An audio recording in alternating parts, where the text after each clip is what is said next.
Hi, and welcome to Seriously Pointless Conversations about Culture, your seriously pointless podcast about all your nerdy and geek things across time and your cancer-ridden body, James.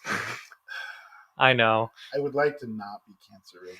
Cancer Is that an that's the option? wrong. Yeah, you can be. I mean, Perhaps there's a plucky, young red blood cell who could take care of that cancer. perhaps, maybe I would prefer to be a plucky young platelet because I am more powerful than you will ever know because we will always work together. Yes. My name is David, and obviously you've heard the dulcet tones of my co-host James again this week. Dulcet. I know, dulcet, ever so harmonious, or a baritone, perhaps. We should release an ASMR of us just talking. But It's just small little clicks. just little It's like whispers. clicks. Yeah, it's like, yeah. Hey man, there is like I said, different strokes, different folks. There's always a niche thing out there for somebody. So if People you really eat that stuff up. It's I know. amazing. Hey, get a hold of me. You want to buy my bathwater? You let me know. So, I will sell it to you for $30 a jar. There you go. It's a bargain. That, True bargain. I'm just saying, if you want my body sweat, there you go. Anyways, today, guys, you may not have understood exactly what we're going to be talking about today, but today, if you're more on the uptake, we are going to be talking about Cells at Work, which is the hit anime show that came out a few years back, and it really grabbed James and I's attention in the last, few. I guess I would say months, really, ever since they came out with Cells at Work. I believe it was Black. Yeah, there's 2 seasons out of Cells at Work. The second season just came out in the spring anime season. Mhm. And there is a spin-off show, Mhm. Cells at Work Code Black, the first season of which Code came Black. out. That's what I thought. Which, despite being the same similar universe, made by the same original mangaka, the Yep. show was actually produced by a different studio.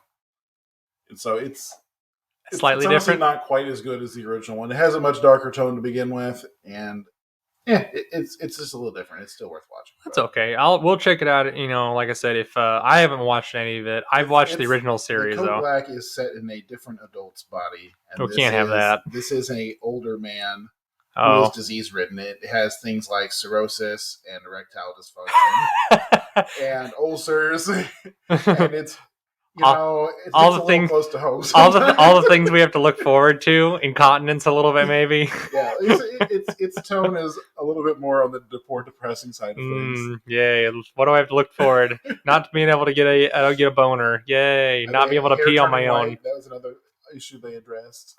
I mean, I don't care about that. I'm already losing my hair anyway, so I don't even care. So, but before we get into the meat of the episode of that wonderful anime, Cells at Work, let's go over. We're gonna do the segments, James. We got to follow the game plan. We've got the plan. There is always a plan because you know us. We get derailed. We will derail if we can. You always gotta love what our old scoutmaster used to tell us: proper planning and preparation prevent. That's right. 7 P's. I love that you remember that. That's because I remember him doing the proper planning thing, but I couldn't remember the rest of it. Yeah. And I was just like, you just like rolled it off your tongue, and I'm like, yep, that's right. Was that Mr. Long or that was Foul? Foul. Okay, There's that's right. Also, the 5 T's about signs. It doesn't surprise me that Mr. Foul would make these things up. Did he do the T's about signs too? Yeah, these came from Philmont actually. One of the rangers says the 5 things you're supposed to never do with signs while you're hiking. You're not supposed to touch, turn, take, tinkle, or trust them. Hey, and if anybody else says that the Boy Scouts was not an educational experience, that they were dead wrong. Good advice for life right there. Yeah, not wrong. About things a lot more than signs. Yep, that's not wrong. This is definitely true. So tell me, James, what have you been up to these last few days since we got back together? So, on your advice, I sat down and I played Pokemon Unite a little bit, and it is fun. Okay. It is a nice, kind of lighthearted MOBA game that we could talk about at some point. Very much. It's cool. I think it might be fun to see if we can get some of the guys together and do some group queuing. I saw that Zach is actually, so you can check for your Nintendo Switch friends. Yes. Zach's on it and I'm on it. So everyone got on it. So I'm like, well, there's no reason the 3 of us can't sit down and have a guys' night. Yeah. And I wonder which character. I haven't asked Zach which character he plays at all. Have you been playing as Squirtle? Snorlax. Because I told you to. Snorlax is the best. He is the best. I kind of switched between three of them. Who's the little ice fox looking person? That's the Alolan Ninetales. Yeah, I couldn't see. That's why I said I never played those, so I had no idea who it was. And I was just like, oh, this is a mid range character that can like attack and that does decent damage, and it's more of a striker character. I'm like, this is great. I'll play this one, and I actually really liked her. I've been switching between her, Snorlax, and the Charmander. I love Charmander. I'm sorry. I mean, what can you not love about it? My favorite starter of all time, probably, which is going to date me. But... we're old, so what do you expect? He's my second favorite. I'm more of a Squirtle kind of guy. Squirtle. I know you have the fire that burns within you, and I just flow like the water, James. So get a smooth. What was it? I can dehydrate you. You can try. I will quench your fires, James. Anyways, no. So that's awesome. Have you been watching anything else? Relax or? Oh, the current season of anime is pretty good. Kelly and I have been really enjoying the Shadows House anime. I saw. I was like, man, somebody's been powering through this. Yeah, the new season of Black Clover and My Hero Academia are good. Like they're finally done with filler stuff for a little while. Nice. I kind of stopped watching because of My Hero. Like the filler stuff was kind of starting to bum me. Like I just wasn't into it as much, and I was just it's not as great as it was to first start out. But I'm hoping things are going to pick up. It's starting to turn into one of those marathon shonen slogs. I know. And I kind of thought Black Clover feels like it's actually progressing as a story now that they got past that stupid filler arc. You were having so many issues with. I hated it so much. That's okay. But anything else, or was that's all I've really been up to. That's okay. We finished up Skyward Sword HD. Finally, already? Wow. Yeah. Wow, you powered through that, didn't you? Wow. Well, you know what I'm off with. Like, that's not wrong. It's what I do too. So yeah. Speaking of what we've both been doing, I have actually been also playing a few games. I am still trying to get some Binding of Isaac unlockables squared away.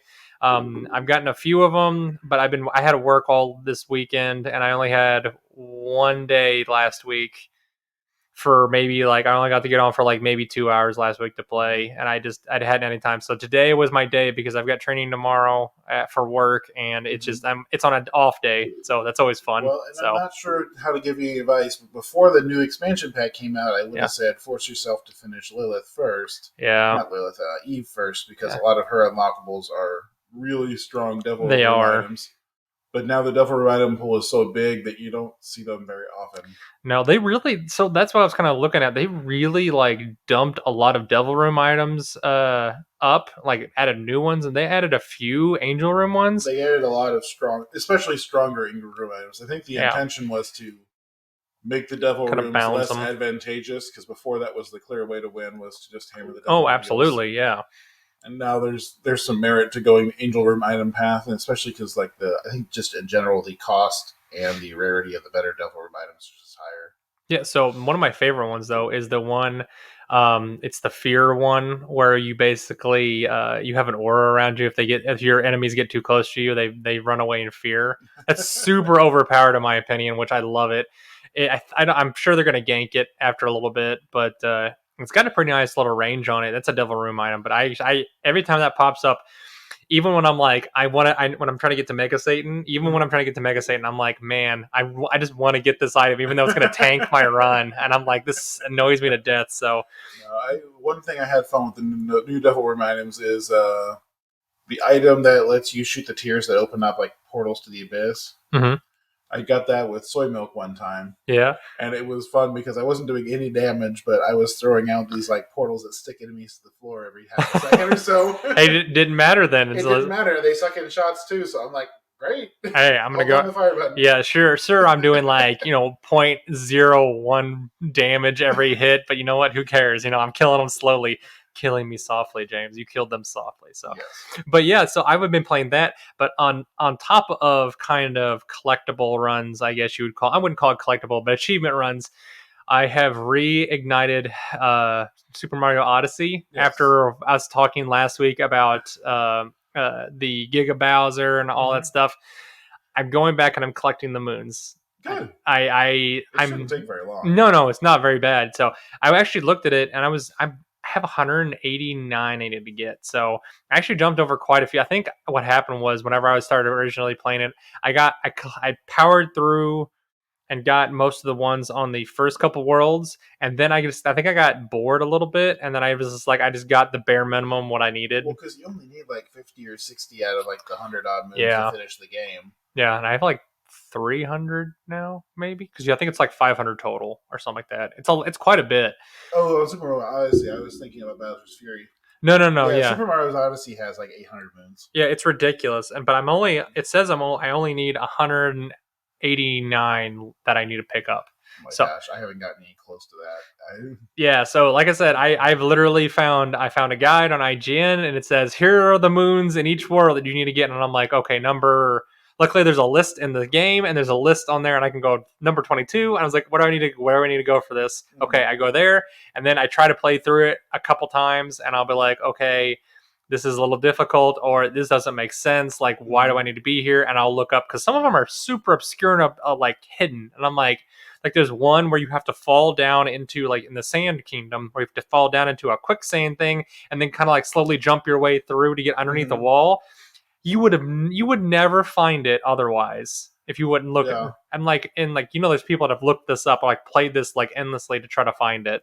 It's crazy. Or like there's the one in Hat Kingdom where you have to like use the telescope, look at one of the moons, and stare into it for like 30 seconds, and then it just appears behind you. Because why not?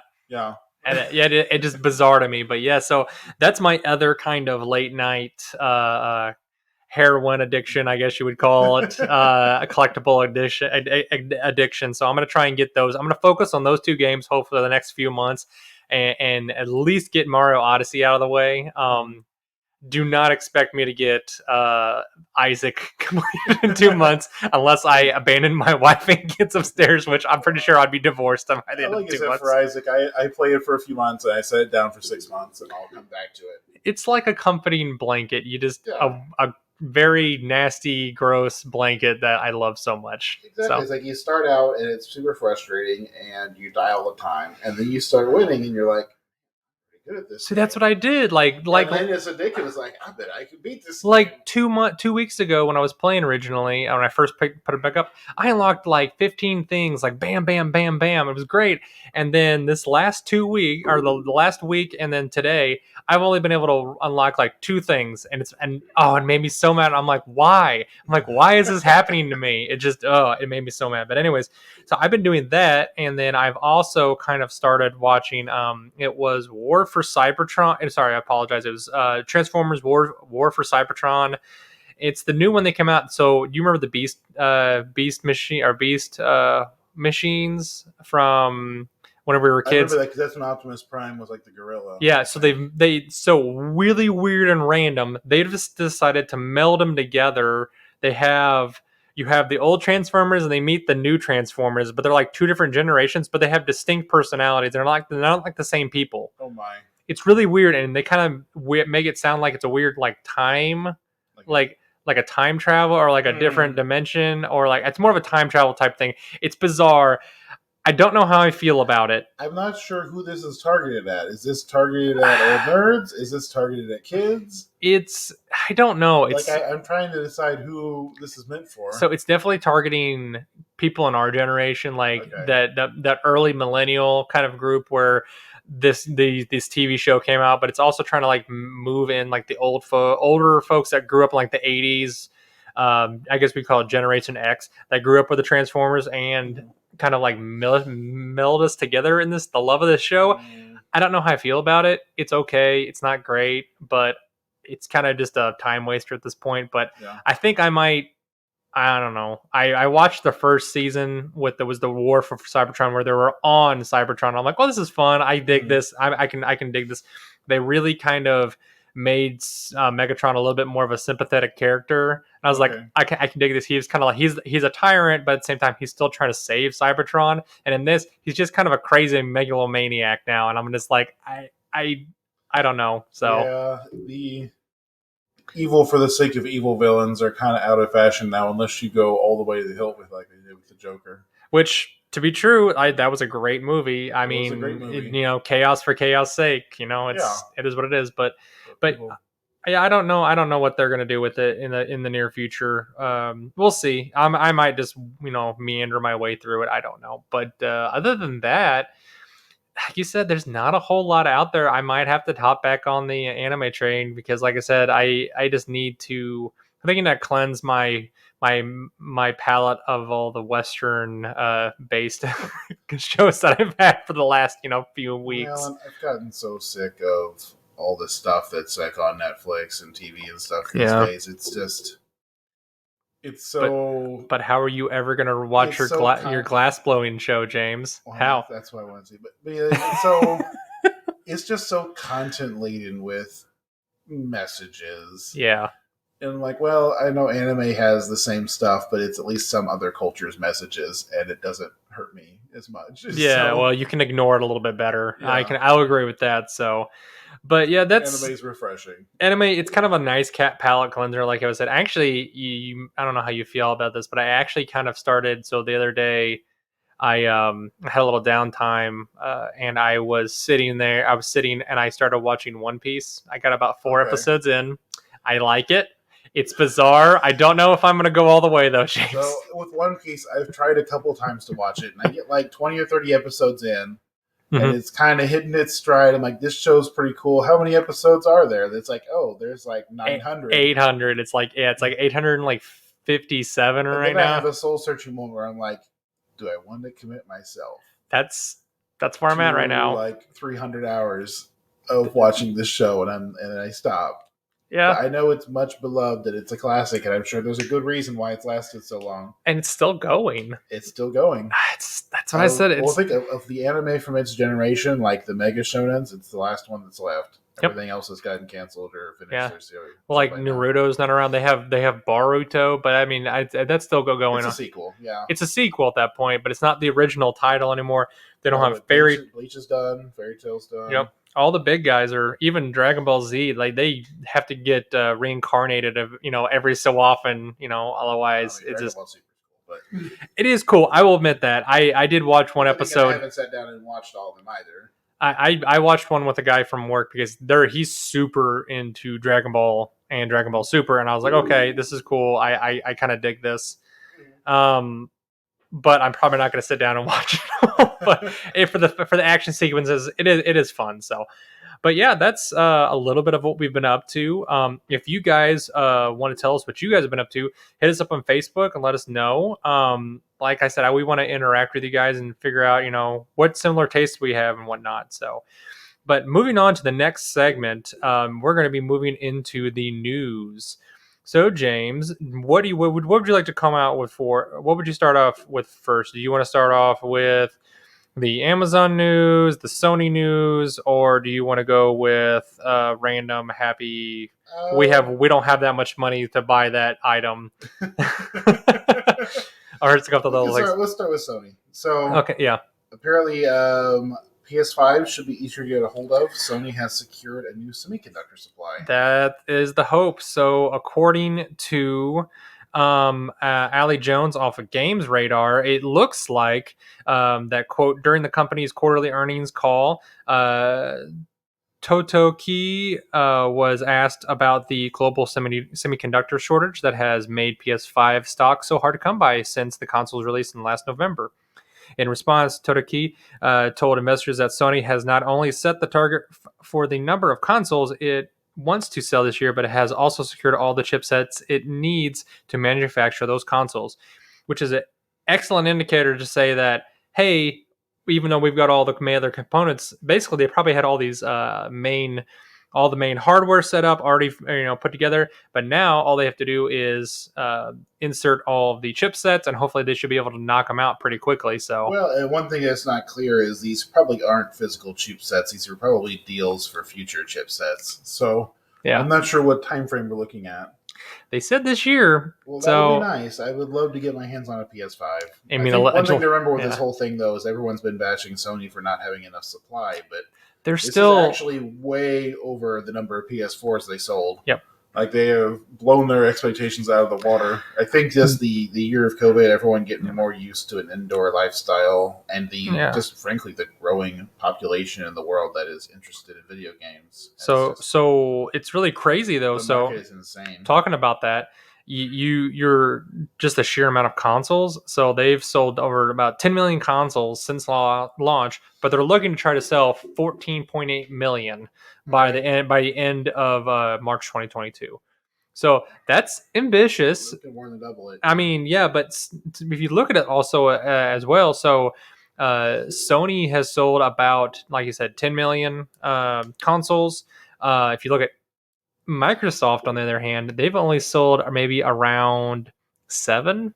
Still more than they were expecting, Yes, but not as much as Sony. Sony has by far blown them out of the water. Like it was kind of surprising. I mean, even in the last two generations of console wars, I'd get you can call them console wars. They're not really console wars anymore. Sony has really kind of outstripped Microsoft with the sale of their hardware, but I think that's kind of why Microsoft is. It's a difference of strategy. Sony has Yeah. gone more with exclusivity. Yep. They are We talked about this before. Yeah. yeah. I mean, they're making games exclusive for their console, kind of like how Switch is doing now. Yep. I mean, they're bringing in the third party stuff, but they've chosen to remain exclusive. Microsoft has gone more horizontal integration, where now they have Yep. phones, they've got PCs, they've got Xboxes, and they all play the same games. And so, Yeah. I know both of us, we've had this discussion where it's like, well, why would I buy the new Xbox when I Yep. already paid for a gaming PC? Yep. If I can play the same stuff. Which that's completely true, And Microsoft still wins. I mean, yeah, frankly, most of them lose money on the consoles anyway. So yep. I mean, it's literally there. I think honestly that Microsoft is going to win in the long term if Sony continues with the game plan that they're doing, which I think they're starting to turn their ship a little bit because they're seeing what Microsoft is doing, and they're like, "Holy crap! They're reaching significantly more people than we are." well, and Sony's not just a gaming company too, though. No, I no, mean, no. while they Yeah, don't have smartphones and PCs, in terms of like TVs and speakers, they're definitely a they technology do. company. Yeah. Yeah, they're a big tech company too. So So I will be interested to see what Sony does in the next few years. But like I said, it's going to take them probably a decade to kind of get where Microsoft is, unless maybe they start to partner with some folks to get that infrastructure that Microsoft already has set up. well, interesting for me, just kind of looking at the future is bouncing off of that. I think we're starting to reach a level of market saturation where the stuff that is already out there is becoming so ubiquitous, it's going to start becoming harder and harder for new people to break into it. Yeah. Like we've seen that with Facebook, for example, on social media. Yeah. So many people are on Facebook that it's very hard for even Google's, The Google Plus thing. They've done it a couple of times and it's fine. It does everything Facebook does, but no one wants to switch to it because everyone's already on Facebook. Yeah, you've been and on. it becomes like a socially Yeah. reinforcing system, and so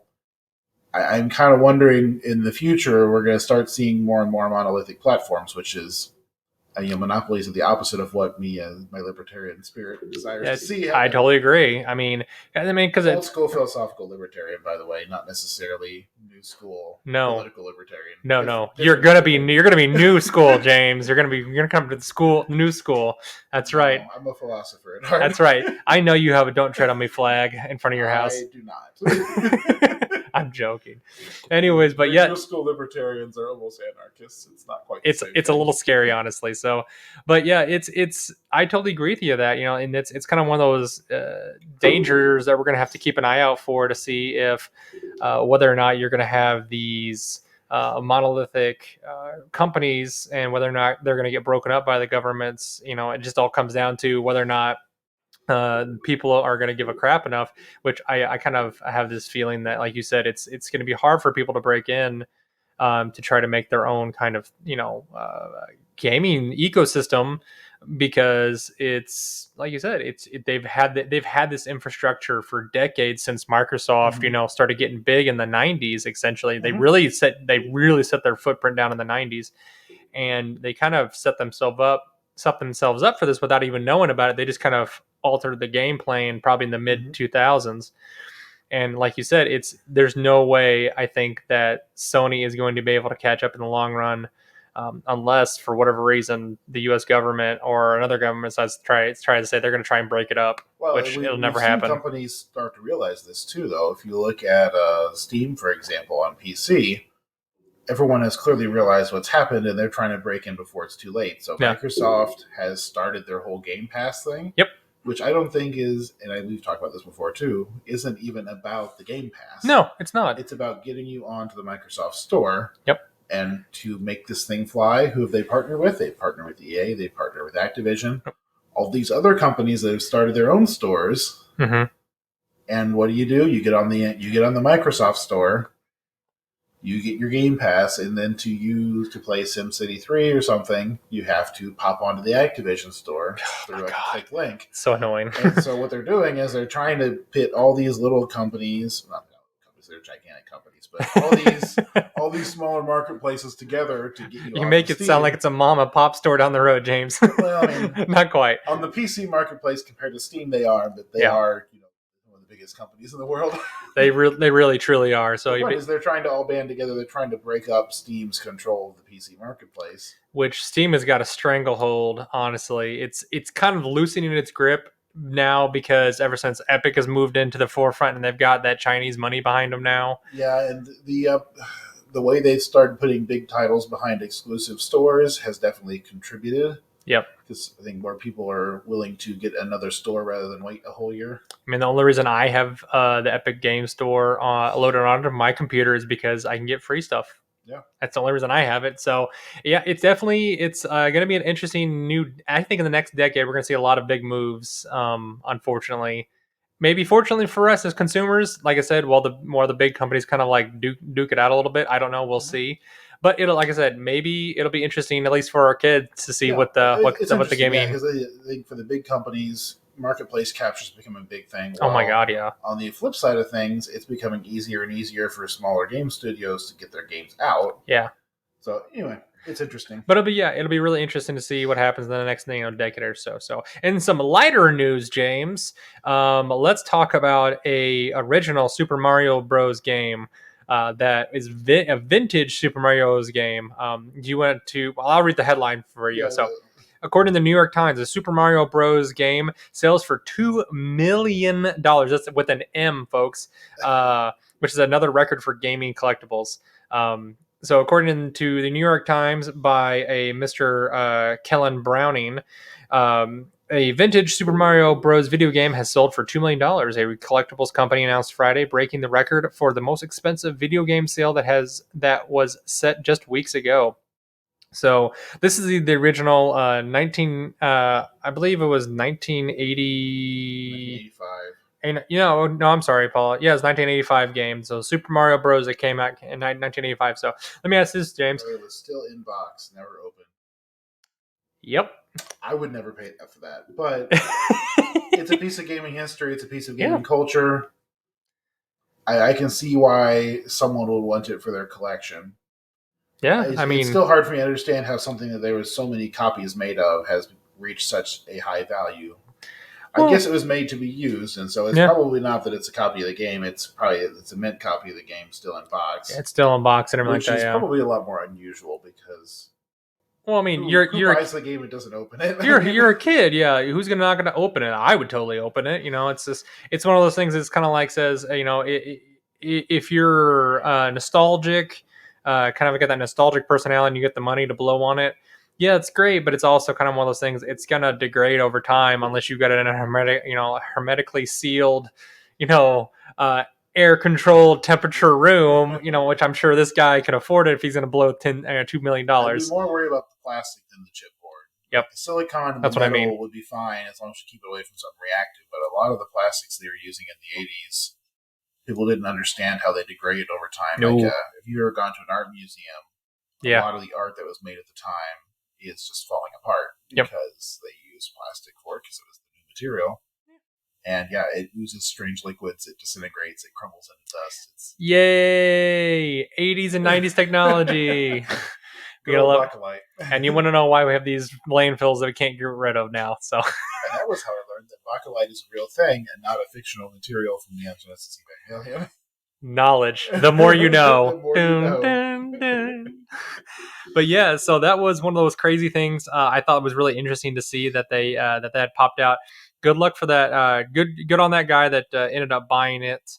But yeah, it's one of those pieces of video game history that I will certainly never be able to see an original in box mint Super Mario Bros. Game. But it would be kind of cool I mean, to. it's getting hard to find an original, still functioning console for that matter. Yeah, I mean, you can get restored consoles, it's not the it's same. easy to pick up a Yeah. ROM for it these days. But Oh, absolutely. But it's kind of I'm one of those guys is like, I do collect a few things, but I'm not like one of those guys that is going to be a hoarder at some point or has the money to blow on that kind of stuff. well, So like the original Super Mario speedrunning community, for example, the Super Mario Bros. Speedrunning community allows emulator use because it's gotten so challenging to get a hold of original hardware that they're like, well, we'd rather still have a community than force everyone to buy a very expensive piece of hardware that's going to fall apart. Anyway. It makes no sense, but yeah, I totally understand that completely because especially if you're going to be spending hundreds of thousands of dollars for original copies. All right, then. Something I would like to say for the role playing nerds, Sure, yeah, throw that out there. Pathfinder's next big expansion of options for a second edition is going to be coming out soon. I'm super excited about this. The Secrets of Magic book is coming out on August 28th for subscribers, and I'm sure it'll be a while to trickle down. Got some pretty art. So it looks like it says the Secrets of Magic brings the popular Magus and Summoner classes into Pathfinder 2nd Edition, unlocking heroes who combine magical might with martial prowess and offering a command of powerful magical companion creatures. That's kind of cool. So it's kind of like a little bit like the witch I'm playing right now, a little bit, yeah. So but a little bit Magus different. Was from first edition Pathfinder. Yep, I remember that. I've seen that because Kelly played one. Yes. In that game. Yes. And the Summoner was the same idea. In the original one, the Summoner had a monster called Nidolion. Okay. And you got like evolution points as you leveled up, and you would buy traits for the monster. Like you could buy claw attacks and wing attacks and multi-attack. And it was one of those really, really crunchy classes. Well, hopefully. That I never really touched because the let's say the work to enjoyment ratio was swung in favor of work. But I've looked over the playtest, and both of those classes were a little weak in the playtest, but I think they have revised them, and I'm very excited about the book. I said hopefully they've done enough changes and things like that in it. But it looks like just said, looking at the cover art, it looks gorgeous already. It says the lavishly illustrated 256-page rulebook contains hundreds of new spells with potent offerings for all spell casting characters, classes, magic items for any other player character, and lore detailing the fundamental structure and theories of magic. Which that sounds really cool. It sounds like a whopper of a book.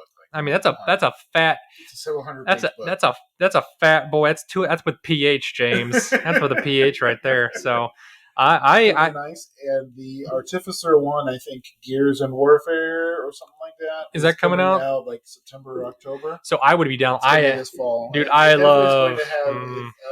they're not calling it Artificer. I can't remember what they're calling it. But it's going to have an Artificer in it. I want to play an Artificer. I really do because that's one of my favorite characters to play in the D&D 5.0 class character builder. I made about 3 of them, and we never got around to. I think Kelly and you guys really got sucked into the Pathfinder 2.0 campaign style. So I was like, okay, that's fine. I'll let it go, and it's sitting on my computer somewhere. I played one for her hat-related one-shot. And I know. A lot of fun. That's why I said I was like, I really like how randomly like you can just make random things and just like it's fun. I enjoyed it very much. So, but yeah, I'm really looking forward to those 2 expansions. Hopefully, Kelly gets her hands on those and she can throw a couple new things at us. Well, that's kind of what I'm liking about our current campaign is it's not as character focused; it's more setting focused. And so. Probably just swap out some characters. Maybe they go off. Yeah, maybe they decide to retire at a young age. What I was thinking is, maybe my rogue becomes a diplomat. A diplomat? Your rogue is not going to become a diplomat. What? No, he'll become. Perhaps he can. No, he's going to become the mayor for that cobalt town he almost destroyed. That's what he's going to do. That's what he'll do. That'd be great. I would totally. Mayor of Cobaltopia. Yeah, that's right, Cobaltopia. So, all right, the last 2 pieces of news we have. One involves the anime, and the other will involve the the Amazon MMORPG, which we're gonna go over the Amazon MMORPG New World. So it's pretty basic one. According to the TechRaptor.com, Robert N. Adams on TechRaptor.com, New World release date delayed after another month. So it looks like I don't know if have you seen this MMO at all? I have not really looked at it at all, though So I'm kind of getting interested since, like we talked about WoW last time. it I was looks looking at fun. Chrissy like it's going to die a quiet death. I don't know. We'll see. It's Amazon's first foray into the gaming world, which they are kind of in the same boat that Microsoft is. They have these set up for the servers and everything like that for us to play on their servers. So, like I said, they can do it. I just don't know if it's going to be as well received as some of the other things. But then again, like I said, with WoW kind of going the way of the dinosaur, possibly, in the next, year or so, depending on what happens with their lawsuit and everything, this might have a giant. They might be a giant hole in the MMO world's heart that needs to be filled, and this might be it. Who knows? Well, I mean, it could be really impressive. Like you said, Amazon has the infrastructure to make something like this, and I kind of understand why they're waiting, because for MMOs, the launch can be everything. You want to make sure it's on point, which I did watch a little bit of gameplay. One guy, he was allowed to play I think it was about 6 hours of it on during the beta. And the biggest thing he found that he really did not like about it was the crafting system when it came down to like ammunition for like bullets. They were extremely hard to make. Okay. Like it took him almost 3 hours to make 2 bullets. Oh my. Yeah, so I think that's probably one of the few things they're gonna have to fix. From what I've gathered, there's a bunch of like little things they need to fix up, and also they're gonna tweak probably the roving animals outside the forts and things like that. Because apparently the wolves are like super annoying. Like you're outside for like 5 seconds and you get attacked by wolves. Oh, okay. So this is more like a more primitive type. Starts off like that, and then you slowly increase, but it's like a weird mix between kind of like conquistadors and then magic at the same time. So it's interesting looking. So I cannot wait to see what it's like. Probably not going to get it day one. For one thing, I am poor. And two, I don't have all the time in the world to play something like this. So I will wait and see what it looks like, and it might be fun. So and that's the problem I have, is like the time commitment. It's like, well, I already have a time eating game that I'm playing. Mm-hmm. I'm going to switch to New World. It'll have to be because everyone else I'm playing with is doing it too. Man, I will agree with you on that. And like I said, that's kind of why I'm waiting to see what happens. I was kind of hoping maybe if even if the guys don't want to get into Valheim, this might be something they might be into, because this seems something that like they would maybe like to do. But who knows? We'll give it about a year and we'll go from there. But okay, so the last piece of news, James.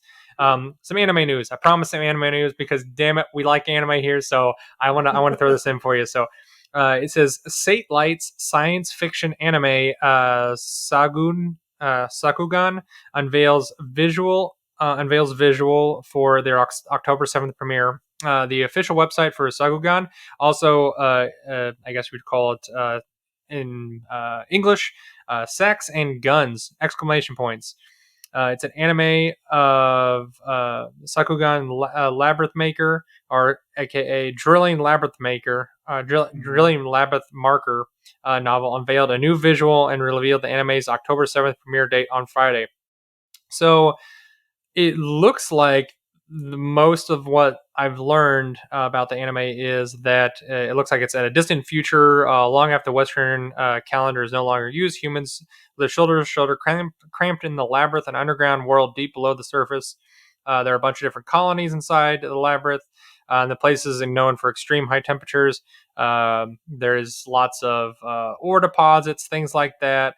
And apparently there's a lot of go between all these colonies, but it's going to be centered around a 9-year-old girl named Mime Poo and her father Gagumber. Sorry, I can't say that right. board a two-person. They board a two-person work robot and mine for ore. So that's kind of the basic premise of it. It has Apparently, the they're trying to make maps, and yeah. it has some type of family love type theme to it. That's why I was saying whenever I was talking to you earlier, it kind of has that a little bit of a Made in Abyss feel to it a little bit. I mean, the artwork kind of has some of that feel. The description doesn't sound as sinister as Made in No, Abyss. definitely not. It definitely has. I'm talking about like the involvement around like I'm trying to be like the underground type stuff. Yeah, underground the stuff and the tones of family and what its importance within the anime. But it's definitely got this Gurren Lagann feel to it of like, you know, Just the artwork, reaching for the heavens, you know, like I'm we go. Wondering, is this going to be more like a heartwarming family type one, or is this going to be I don't know. An adventure type one? We'll just have to wait and see. I will be. I mean, if the quality of the artwork they release is the indication, it's probably going to be. Yeah, and like I said, it looks gorgeous. They don't usually bother with good artwork for bad anime, so. Well, you never know. There's always sometimes it happens sometimes, but you know. So I hopefully it will pop up on Funimation in October, and I kind of want to watch that. It's on my I have a list on my computer of anime I need to watch, and it gets steadily longer and longer every single day, James. Unfortunately, so. But yeah, segueing from anime that we want to watch to anime that we have watched. Finally, we are into the meat of the episode. We've gone past the string beans and the gravied mashed potatoes, James. Well, I know. You could technically. Anyway, cells at work. Cells at work. So in this, we were going to be going over primarily the first season of Cells at Work and kind of the general overview of it. So what is Cells at Work, James? Cells at Work, it was originally a manga series. It was written by Akane Shimizu. It is, the world is a human body. So, what was the name of the one? Osmosis Jones. Yeah. If you ever watched Osmosis Jones as a kid, it is like that in the sense that it is about these cells that live in your body. It is stylized in a very different way. A lot less fart jokes, too. A lot less fart jokes, more on the cutesy, adorable side of things. Yes, definitely. The main protagonists are a pair of anthropomorphized cells from the human body. There's a white blood cell and a red blood cell, who are named white blood cell and red blood cell. Ooh. Hard-hitting writing there. The manga was serialized from January 2015 to 2021. It got licensed in North America by Kodansha.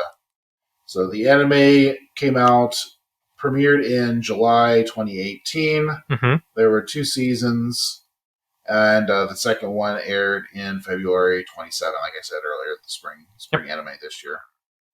And it was subsequently followed by the spin-off series, Cells at Work Code Black, and I've been told there's more spin-off manga series that I'm not familiar with. I think it's Cells at Work Bacteria, Cells at Work Platelets, and Cells at Work Baby. So apparently this thing is just exploding.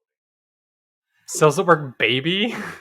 It kind of... So the original Cells at Work straddles the line, especially in the first season, between like cutesy chill anime and something a little bit more educational. Yeah. It talks a lot about the different cells in the body. It talks a lot about the functions they do and the things you should do to stay healthy. And so at some points it's like a PR thing where it's like... Question. Are they correct? In some ways. It's simplified in some places. I was going to say, according for your in general, the rapid resolution of the bad things that happen is not so much. Not so much. I can agree with that. Yeah, it has we're all going to work together to pull ourselves by our bootstraps, and the body will fix itself if you help it to type of vibe. So I mean, it's interesting. It's also interesting to me how a lot of times when something really bad does happen, like, at the end of the first season, for example, the body gets hemorrhagic shock because it's bleeding from some type of massive gash. Yeah. And just when you think everything's going to die, like a needle comes down from the heavens and squirts a bunch more blood into the body. Oh my God. I love that. That's why I love it. So correction, James, you're wrong. Okay. Wrong? The red blood cell does have a name. Oh, she does? It's AE3803. Okay, she has a serial number. And the white blood cell is called U-1146. Yes. They have serial numbers, and it's on their caps. I just thought that was fun. I'm just pulling your leg a little bit. So, but yeah, essentially, yeah, they are just called white blood cell and red blood cell, essentially. But so without really digging into what the whole story is going over, what did you? How did you find out about this? Like, where did you first I learn it? saw it whenever it came to Netflix, which is I think in the middle of 2020, maybe. Yep. It came to Netflix with an English dub, and I saw it. It's like, oh, this looks adorable. We're going to watch it. And so I sat down with my wife to watch it, and it's something we do whenever something like this comes up, because that way she can pause when she has questions. We talk about medical stuff together, and it's a nice way to kind of bond a little bit and for her to kind of get a glimpse. Yeah. So it was nice. And like you said, it was adorable, especially the platelets. I know they're your favorite. They are my favorite. They're hilarious in this. So that's one of my favorite things about it. Dressed up like little Japanese schoolgirls, and like little like. Yeah, let's be fair about this. Not like Ochi-chan. No, not like that. They're like toddlers. And like ankle length dresses. Yeah. Nothing untoward about this. They're just incredibly adorable. So, but yeah, I also liked they're carrying around like bags of clotting factors that they throw at things. Yes, it's adorable. The one episode where they all basically come in and save the day is one of my favorite episodes ever. They have no regard for any other cells in the body. If you watch Code Black, the platelets are like all, they're not grown up. They stay the same size. Yeah. But they've all got like a bad attitude like everybody else does. That's funny. The platelets aren't taking any shit from their red blood cells. They're like, get the hell out of here. This is a dangerous place. It's actually pretty funny. I might have to watch it then, because I was kind of skeptical at first, but I would like to say that. But yeah, so I actually like most anime that I'm not, looking for. You actually suggested this one to me, which I was pleasantly surprised. Which whenever I need to find a good anime that I haven't and I get bored, I usually come to you and I ask, because like I said, you're that connoisseur, like a sommelier. You find the fine anime. We have some more taste. We really do, truly, honestly. But yeah, it's I came to you and I found it, and I actually started watching it, and I think we actually watched the first episode. I think we might have been on, I don't know if we were on vacation at one point by accident, and I actually saw this the first time I saw this. Jackie, I turned it on after you suggested it, and Jackie was like, "What is this?" And she actually sat and watched it with me. I think she might have been pregnant at the time with our first boy, our first kid, Lewis. I think we were in Austin, actually. We're sitting down, and I was watching it. She was like, she just saw me watching it on my phone. She's like, "What the hell is this?" And I was like, "Oh, observe."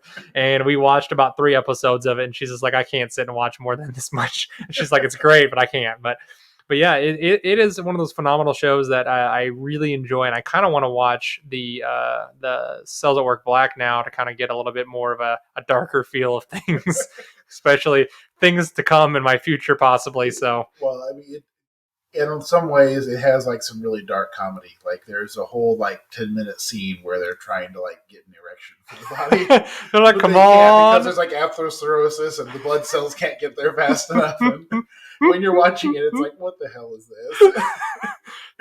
That's the animators and the creators just having a little bit of fun. It is. It's like a big dramatic thing, and they're breaking it out as like a heroic effort. I mean, and to be fair, at that point in your life, sometimes it is a heroic effort. I'm just saying. And like the liver, for example, is like this cocktail bar where the blood cells go to relax. That's great. And be cleaned of impurities. I haven't seen if they. It has some nice set pieces. I think like as a like watch it and chill work, it's not, it doesn't have the same kind of cute let's relax type vibes. So I want to watch it. It is fun to watch some bits of it. So let me ask you this: did you prefer the original series or the Code Black a little bit more? I think I prefer the original series a little bit more. Okay, because like I said, it is one of those kind of feel good animes. And it came out in a time when I really needed some feel-good time. You just needed something to switch the brain off a little bit. It was the right thing at the right time. Okay. I think it's something to be fun to chat with your friends about. Code Black definitely has some more memorable scenes. Obviously. But yeah, both are definitely excellent. Awesome. So yeah, so let me but before we wrap up everything on this, what do you have a particular favorite episode at all out of all of them? You know, Favorite episode? I don't know. You go first on you that. want Let me me to go think on it? about it. Go See, first. I'm I asking gotta the think about it. listen, I'm asking the questions. You're just like leave me alone. My favorite one is whenever it's the whenever they get that the skin cut and it's like deep. Like I said, I love the platelets to death. And that was one of my favorite episodes. Is whenever they like all the bacteria are coming in, and they kind of form to make that one giant virus. The is it a bacteria? It's one giant bacteria. Yeah, like the Staphylococcus aureus, I think. There It's you like go. leading an I army of don't know bacteria. the technical medical terms. You're the freaking medical professional here, not I. So Whatever. yeah, it is what it is. And so I loved that one. And whenever they start like that one, the one white blood cell just starts killing the bacteria a little slowly but surely, and they all kind of like slowly. No, is it the main one? No, it's the gas mask guy shows up. That's what it is. Oh yeah, And he starts spraying them, and they start freaking out. the B cell guy. He's like spraying his Well, tons everywhere. you mean the girl. Is right. The Yeah. B-cell girl, because you have no idea that is actually a girl. You think it's a dude because it's got the husky That's voice. right, yeah. I love that part when you find out it's a girl later. I'm like, what is this? But then eventually, like I said, you get the platelets are like, how are we going to stop this? It's just a chasm. It's sucking us all out. How are you going to stop this? And the little platelets are like, don't worry, we'll get this. And then it's like, whoosh, and they just wrap everybody else up and with them. And they're like, how long are we stuck in here? Oh, for probably about the next 7 days. Forever. Yeah, it's just like, what? And that's how they teach you that red blood cells are part of scabs. Yep, They don't get out. They stay there forever. Okay, But I thought of my favorite episode. It's a really cute episode, and I highly suggest if anybody watches, at least get to that one. So my favorite episode is the hay fever episode. Okay, I'm trying to remember which one might be at the beginning of the second season. It's Okay. It's an episode where pine pollen invades the body. Oh, and I remember that. Okay, freaking out because like the memory B cell is like remembering things from the past. It's like having flashbacks. This is horrible. Yeah. And like the histamine goes crazy, and the whole body just freaks out about the pine pollen and is tearing itself apart. I do remember that one. I remember the big the pollen things. They come down. They're like little goopy They're like pollen. Yeah, they're humongous, but they're not like dangerous really at all. And the white blood cell does what white blood cell does, and he just like randomly just like aggressively attacks and just continues stabbing. Just stabbing. I remember that part. That was one of the funnier parts, and I'm just like, what is going on here? But yeah, that's pretty cool. So let's like I said, I truly enjoy this anime. It's one of my favorite ones that have come out this year. So like obviously you said they've got several spin-offs coming up and the end of the work. It looks like according to the manga, looks like they're going to have a manga spin-off coming, or they did. It's called Cells at Work Bacteria. And then which is going to look like it's going to follow the lives of the good and the bad bacteria in the intestines. And then they also have, it looks like they're going to be announced. They did a fair bit of that in Code Black, so I wonder maybe they're going to be a separate series, or if they're just kind of eating up these little mini series. Maybe that's what they're doing. They're kind of like picking and choosing and putting it in where they want. There was like a 4 or 5 episode stretch of Code Black where they were dealing mostly with gut bacteria. Oh, here's a one. Apparently, they haven't. I didn't know about it. Cells not at work. Okay. It's about immature red blood cells that do not want to work. Like I said, this is kind of straddling the line between feel good anime and educational material. Like it says, there's just, and apparently there's like 4 or 5 more, and you see the one with the baby, plate tells, cells at work lady. So they're gonna do one about the female body, I guess, which is gonna be bizarre. Cells at work white, I guess, which is about the white blood cells. Mm-hmm. My God, yeah, it's a stage play as well. Yes, that's what I forgot. We totally needed that. So to learn about the white blood cells and their stage play, because I actually that'd be funny. I bet you can find it on YouTube to see the stage play. Look and see. I'm just imagining the costumes have to be hilarious. I would totally for the bacteria. Talking about the bacteria, so let's roll back a little bit. So which bacteria did you like the look of the most? Because they're all kind of gross and grotesque a little bit. Probably Steph Arias. Okay. Yeah, because they dressed him up as like a bright gold outfit. Hmm. She's got like a tail of like rounded coccyx, so they kind of hit the coccidiobacterium thing, or like a I'm gonna pretend like I know what you're talking about. and she's acting like a pompous, like queen of all bacteria, and Yeah. like it was just funny. I will agree with that. The very cocksure attitude that she had, but I don't understand anything you just said in between there. I'm gonna be honest with you. Well, suffice to say that the designs of some of the bacteria were meant to like reflect some of their microbiologic features, Oh, okay. and I enjoyed that. There was like some See, that's the kind of nods. stuff that goes over my head. There were like some subtle nods towards like some stuff you might see under a microscope, and I thought it was interesting. Oh, I'll be It damned. was pretty clear that the creators of the show had at least looked at some pictures. They probably didn't understand it, but they were at least They're like, we can make this look pretty. at least drawing some inspiration. See, I lied. And one of my favorite bad guys Like was the Pseudomonas was a blue-green color, which also kind of is correct. So, I believe you. yeah. I totally believe you. So, but yeah, one of my favorite guys was obviously Cancer, which they actually ended up making him more of a sympathetic character. So He comes back at the end of the second season if you haven't watched it. I haven't gotten there yet. So you'll get to see I'm Cancer. I'm slowly meandering my way to the second season. I actually might do that today, depending on how much stuff I have to get done today. But yeah, I really like the idea that he's a cell from your body, and he just is somehow slightly different, and he can't really control what he's doing, and eventually he's ostracized because of it, and then eventually he's just like, well, I'm going to embrace my badness a little bit. Be who I am. Yeah, he kind of embraces himself a little bit, and it's kind of fun. So I enjoyed that a little bit about it. It's kind of fun. It is kind of a commentary on a lot of our modern society. Yeah, a little bit. People are encouraged to just anyway. It is. It definitely has a few of those tones in there, so that's what I liked about it. It does have, like I said, and mentioning earlier how it's some other culture's propaganda. That's a very Japanese thing. Right very there, much so. If you're not uniform, it was weird. His social duty to be part of the group, and him casting it off, even if doing it for self-actualization was harming society. Yep, that's very much a Japanese thing. It was right for them to destroy him. Yeah, that's a very much a Japanese thing. So not so much an American, very much Japanese. But yeah I think both cultures. But all right, James. Well, anyway, let me ask you this, James. If you were to recommend this to somebody, how would you sum it up in 5 words or less? I said it's a cute educational anime. Boom. Awesome. 5 words. All right. See, I threw you a curveball, and you were not expecting that one. And one of them was a participle, so I essentially wasted that word. Yes, that's all. I love you to death.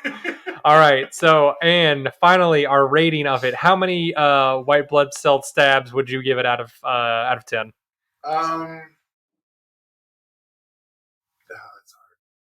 It's hard. I give it a 7.5. 7.5. It's adorable. It's a little educational. Yep. It can be something you can watch to de-stress. You can watch it with kids. Is it it's beautiful? Is it a grip your seat, one to come back for the ages, like interesting plot? No. Yeah. It's definitely not a Detroit Smash kind of thing, but it's definitely fun. No, it's not. It's not gonna keep you coming back over the decades to learn the intricacies of it. No, definitely not. It's a lot of fun. It's definitely not going to be a 300 hour. Invest 300 hours into it to learn about Yuffie and all the people on the ship as they go look for One Piece. It's not like Neon Genesis Evangelion. It's not going to get another remake every decade. Yeah, and it's not going to be dark and like tons of like subtextual tones and things like that. It's not Black. No, like God no. But yeah, I totally agree with you. We actually line up pretty well in this rating. I'm going to give it about a 7.5 probably. Like I said, it's one of those fun things. Like you said, you really enjoy the educational stuff that they shoot out there. It's not as in depth. If you're a medical professional, you're going to catch up on a few things, like obviously like yourself, that I, as a layman that doesn't know jack squat about the medical profession other than I have a boo-boo, fix me. That's how I am. Yeah, I truly enjoyed it, and I highly recommend anybody to go watch it, even if it's just one of those simple little ones that you can sit down and kind of enjoy, and you don't have to invest a lot of time into it. So, but yeah, they've got the dub on Funimation, and the sub might be on Crunchyroll too. Yep. It was They on have it. Netflix for a while. I think it might have gotten taken off of Netflix. I'd have to look again. Last time I checked, it was probably about a month and a half ago. It was still on Netflix. Oh, is it still on there? Okay. So it might still be on there, guys. I assume they took it down when it went back up on Funimation because they usually take things off of Funimation when they license it. Yeah. Who knows? Both places. Who knows? But yeah, so that is our review of Cells at Work. Go check it out, guys. Also, if you guys talk about things to check out, if you have not seen our catalog of our backlog of episodes, go check those out. We have tons. We have almost a whole year of episodes set out there. I think we're getting close, James, to our inaugural 52. Season 2. That's right. We're almost a whole year into this bad boy. I feel like we're starting to finally kind of get the format nailed down. Well, after a whole year, it took us a whole year. That's what happens whenever you have the mindset of a couple of us are communications majors. So. Yeah, that's definitely not wrong there. We definitely had to learn how to talk to folks. But yeah, so if you guys are liking so far with season 2 is gone, we'll be wrapping here up and on episode 26. I think we're going to keep that as a set standard because the weeb and James just craves that, I think, a little bit. It's not even the current length of an anime. That's the old length. Now they're all like 24 episodes. I'm just saying, if they had it right, it'd still be 26, right, James? That's right. How many weeks there are in a year? People don't need days off. That's right. It's a good breakup. It cuts the year in half a little bit. So, but anyways, guys, if you liked what we've been going over the last year or so, let us know. Check out some of our old episodes. You can see how bad they are or how good they are, perhaps possibly. Some of them were good. Like Hitchhiker's Guide one was great. That was an excellent episode. I got many compliments from folks about that. So if you guys are enjoying these, let us know. If you have any suggestions or criticisms of our show, let us know. Like I said, we want to make this as best as possible for both your guys' experience and also for us so that we can hopefully grow our audience and hopefully grow our whole base of ideas and how we want to make this thing in the near future. So anyways, we're going to wrap it up. And James, I just want to say thanks for coming by and stepping in and giving me your medical expertise for things that obviously I have no idea about. So, but yeah. Thank you again. This is always fun. Absolutely. All right, guys, we're going to head out. You guys have a wonderful day. All right, bye. If you're interested in keeping up to date with new episodes on our channel, add us on any of your favorite podcasting apps or subscribe to our YouTube channel at Seriously Pointless Conversations. If you have questions or concerns, please email us at seriouslypointlessconvo@gmail.com. We appreciate any feedback. Thank you for listening to our show.